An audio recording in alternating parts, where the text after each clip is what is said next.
बगिया बोलेली कोयलिया तनी उड़ाई दना नदी। बगिया बोलेली कोयलिया तनी उड़ाई दना नदी।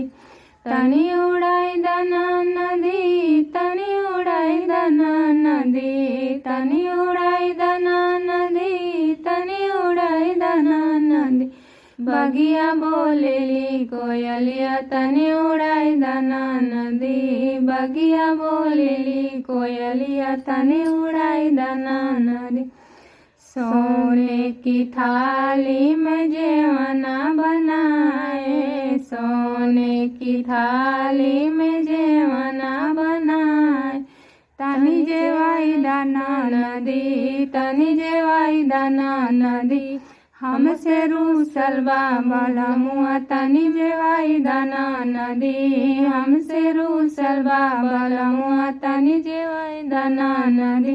बगिया बोलेली कोयलिया तनी उड़ाई दना नदी। बगिया बोलेली कोयलिया तनी उड़ाई दना नदी। झझरे गेड़ुआ गंगा जल पानी, झझरे गेड़ुआ गंगा जल पानी। तनी घोटाई दना नदी, तनी घोटाई दना नदी। हमसे रूसल बा सजना तनी घोटाई दना नदी। हमसे रूसल बा सजना तनी घोटाई दना नदी। बगिया बोलेली कोयलिया तनी उड़ाई दना नदी। बगिया बोलेली कोयलिया तनी उड़ाई दना नदी।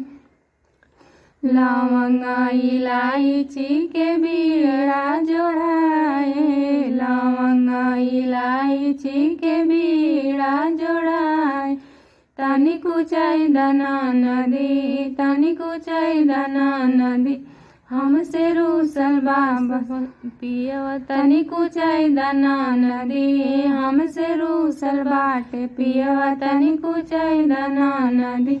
बगिया बोलेले कोयलिया तनी उड़ाई दना नदी। बगिया बोलेली कोयलिया तनी उड़ाई दना नदी। फूलवा ही चुनी चुनी से जल लगाए, फूलवा ही चुनी चुनी से जल लगाए।